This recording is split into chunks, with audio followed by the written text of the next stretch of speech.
Hello दोस्तों, हमारे channel quantity education में आपका स्वागत है। आज हमें 3-4 दिन के बाद ये वीडियो लेके आ रहे हैं। 3-4 दिन हो गए हमें छुट्टी पे, जिसमें हमने बहुत गहन अध्ययन किया है और कई जो बड़े बड़े चैनल्स हैं या हमारे जो भी संपर्क में हैं उन सभी से कांटेक्ट किया है और इसके बारे में जाना है कि ये कैटेगरी शिफ्टिंग क्या होता है। अब कई बच्चे सोच रहे हैं कि धांधली हो रही है, जनरल वालों को ले रहे हैं, ओबीसी वालों को नहीं ले रहे, एससी वालों को ले रहे हैं, एसटी वालों को नहीं ले रहे, ऐसा सोच रहे हैं। ऐसा किसी भी जोन में कुछ भी नहीं है। अगर आपके ये सस्पेंस है सेकंड डिवी में कि भाई ऐसा हो रहा है, तो आप इस वीडियो को अंत तक देखें। मैं आपको एक एक step by step category shifting के बारे में समझाऊंगा, जिससे आपके समझ में आ जाएगा।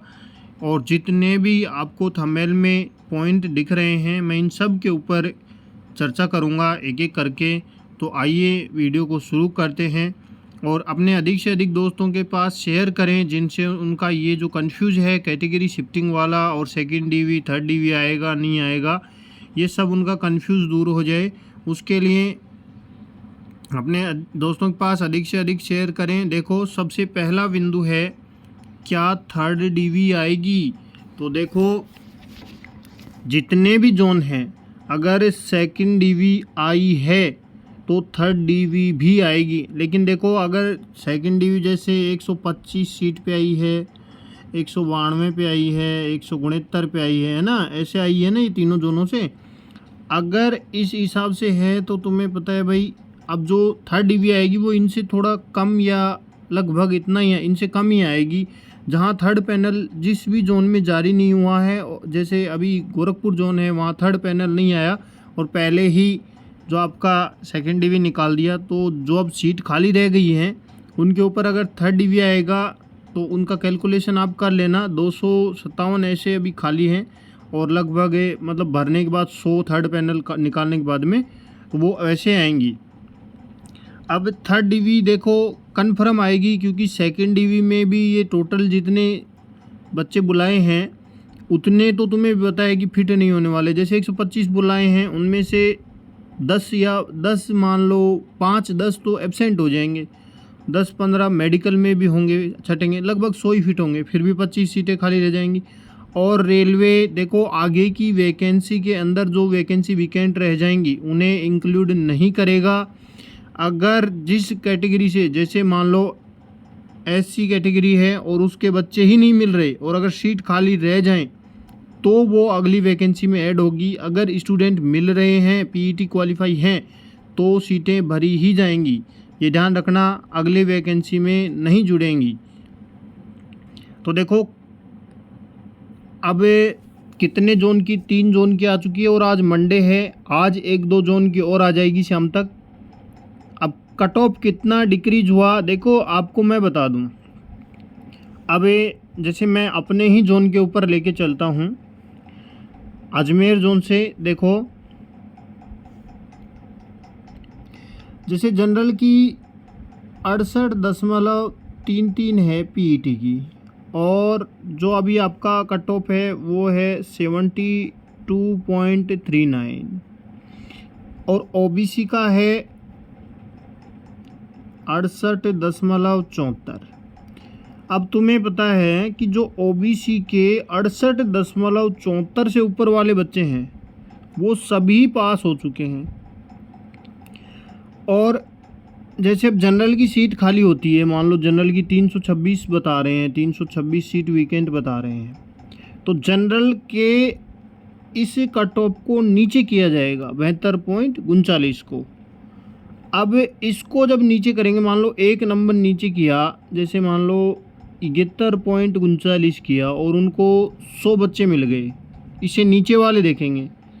फिर 1 नंबर मान लो जैसे 70.39 पे उनको मिल गए 200 बच्चे।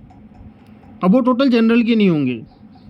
मान लो जो ओबीसी का बच्चा है और उसके अगर 72 नंबर आ रहे हैं, 72 नंबर आ रहे हैं और उसका सिलेक्शन हो गया है, तो वो फिर जनरल कैटेगरी में काउंट हो जाएगा, ठीक है। और ओबीसी की उधर से सीट खाली हो जाती है। ऐसे कैटेगरी शिफ्टिंग होता है, समझे। देखो, जैसे अभी हमारे जोन की है 72.39 और जनरल की सीट खाली हो गई 326।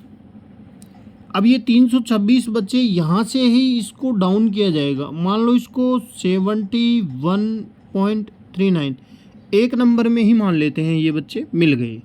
तो ये बच्चे जो 326 हैं ये वो बच्चे होंगे जो इस नंबर के बीच में हैं, इस नंबर के बीच में हैं। वो ओबीसी का भी हो सकता है, एससी का भी हो सकता है, एसटी का भी हो सकता है, ईडब्ल्यूएस का भी हो सकता है और जनरल का भी हो सकता है, जिसने जनरल से फॉर्म अप्लाई किया है। अब जो मान लो जैसे 326 में 100 बच्चे ओबीसी के आ गए, 100 तो नहीं, मान लो ज़्यादा ही आते हैं ओबीसी के, सबसे ज़्यादा ओबीसी वाले होते हैं, 200 आ गए, 50 एससी एसटी वाले आ गए, ठीक है, और मान लेते हैं 10 ईडब्ल्यूएस के आ गए। अब बची कितनी सीट? 16 सीट बची हैं जनरल की। अब जनरल वाले जो जनरल से फॉर्म भरे हैं वो 16 ही आएंगे अगर इस नंबर के बीच में है। मान लो कोई जनरल का बच्चा है और उसके अगर 71.38 भी हैं तो वो फेल है, जबकि ओबीसी वाला तो इतने वाला अपनी कैटेगरी में चला जाएगा। तो ये होता है कैटेगरी शिफ्टिंग होता है ऐसे, ठीक है। अब जनरल कई बार क्या होता है कि ओबीसी के अंदर जैसे मान लो इस नंबर के बीच में जो ओबीसी के बंदे हैं 100, अब वो बच्चे ऐसे हैं जिन्होंने एज बेनिफिट ले रखा है या फिर कोई छूट ले रखी है पहले से, तो वो बच्चे फिर ओबीसी में ही काउंट होंगे अधिक नंबर ला के भी। तो ऐसे बच्चे फिर वो कैटेगरी शिफ्टिंग में नहीं होते हैं, वो ओबीसी में रह जाते हैं। जैसे मान लो ज़्यादा हो गए तो ऐसा नहीं होता है, ठीक है। तो ये होता है अपना कैटेगरी शिफ्टिंग होता है ये। इसके बाद में कट ऑफ कितना डिक्रीज हुआ या होगा आने वाले जोन में, तो देखो भैया जनरल कैटेगरी में तुम्हें भी पता है, जैसे जनरल कैटेगरी के मान लो कैटेगरी शिफ्टिंग में अभी मैंने बताया कि 16 बच्चे हैं, 16 बच्चे लेने हैं जनरल के कैटेगरी शिफ्टिंग होने के बाद में। तो तुम्हें भी पता है कि जनरल वाले जो बच्चे हैं वो कम हैं, फिजिकल पास में क्या है कम है, तो वो थोड़ा ज़्यादा डाउन होता है। और बाकी अधिकतर जो सीट वेकेंट हो रही हैं वो इसी कैटेगरी की हो रही हैं जनरल की। और जनरल के अलावा जैसे ओबीसी की सीट वेकेंट हो रही है तो वहाँ ओबीसी के बंदे ही आएंगे, एससी की हो रही है तो एससी का ही आएगा, एसटी की हो रही है तो एसटी का ही आएगा। और अगर जनरल की खाली हो रही है तो इसका अर्थ है हर कैटेगरी के बंदे उसके अंदर शिफ्ट होंगे। अभी जो पीछे गोरखपुर का आया है उसमें कई बंदे ऐसे बोले कि भाई सर इसमें क्या है, मैंने कई कमेंट देखे थे कई चैनल पे कि कैटेगरी शिफ्टिंग नहीं हुआ है। तो देखो उसमें ऐसा हो सकता है कि जो उन्होंने कट ऑफ डाउन की होगी उसके अंदर ऐसे बंदे मिले नहीं होंगे। और 1 2 4 तो मैंने भी देखे हैं, यादव वगैरह हैं तो ओबीसी वाले, उसमें चौधरी वगैरह ये मैंने देखे हैं जो ओबीसी के भी हैं, एससी के भी हैं। अगर आप ध्यान से देखें तो एससी में कई एससी वाले उनको खुद को ये से पता नहीं कि भाई हमारी कैटेगरी के अंदर ऐसा है, तो ऐसे नहीं कैटेगरी में अपन भी नहीं जानते भाई। कई अपना सरनेम क्या लगाते हैं, कोई सरनेम ही नहीं लगाता है। जैसे अभी मेरा एक दोस्त है जो मतलब इसमें सीआईएसएफ में है, वो भी अपने नाम के आगे कुछ ऐसा ही अटपटा शब्द लगाता है तो उसे पता ही नहीं लगता है कि भाई ये एससी का है कि जनरल का है, तो इससे आपको पता नहीं लगता है। अगर रोल नंबर दिया होता तो अपने को पता लग जाता। तो ध्यान रखना सेकंड डिवी ज़रूर आएगा और सभी जोन का आएगा जहाँ जहाँ सीट खाली हुई है।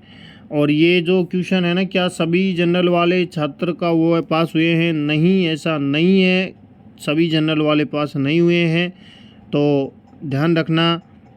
और सेकंड डिवी आएगी तो उसमें आपको टाइम भी नहीं मिलेगा, अपने डॉक्यूमेंट वगैरह बनवा लेना, नहीं तो फिर बाद में दिक्कत हो जाएगी कि आपको कहीं टाइम ही नहीं मिले, कोई डॉक्यूमेंट छूट जाए। तो जिनके भी जनरल वालों के, देखो मैं बता देता हूँ, अगर आप जनरल से हैं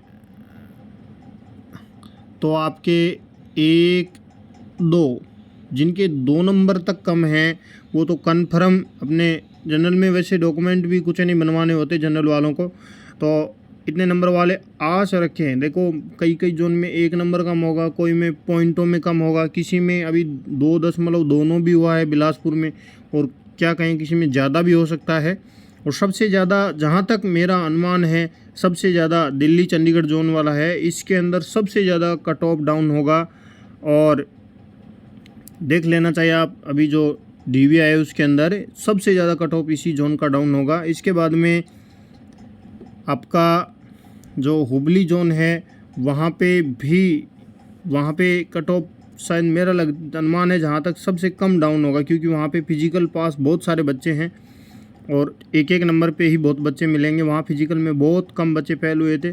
और आप सभी अपने अपने जोन हैं उनके अंदर आपको डेटा पता ही है कि कितने छात्र पीईटी क्वालिफाई हैं, कैसे हैं, तो उनके बारे में ध्यान रखें। और आज शाम तक जैसे ही किसी भी जोन का डीवी आता है हम अपने चैनल पे सबसे पहले, तो मैं नहीं कहूँगा, जितना भी हो सकेगा जल्दी से जल्दी हम लेके आएंगे उसका वीडियो और बताएंगे भाई किस जोन का आया है और कैसे क्या कट ऑफ डाउन हुई है। देखो अभी तक जो जोन का रिजल्ट आया है उसमें से एक जोन ने तो अपना कट ऑफ बता दिया है कि भाई इतना डाउन हुआ है। बिलासपुर वाले ने, गोरखपुर वाले ने ये संदेह में रखा है। और देखो भाई जितना भी छात्र हित में कहें तो भाई उसका डीवी कट ऑफ डालना चाहिए जिससे पारदर्शिता बनी रहे, लेकिन पता नहीं रेलवे क्या कर रहा है। और जो B1 और C1 मेडिकल वाले हैं उनको भी न्याय मिलना चाहिए और आप सभी को भी उनको लिए प्रोटेस्ट करना चाहिए। ऐसी ही वीडियो देखने के लिए हमारे चैनल को सब्सक्राइब करें और वीडियो को लाइक करें। Thank you.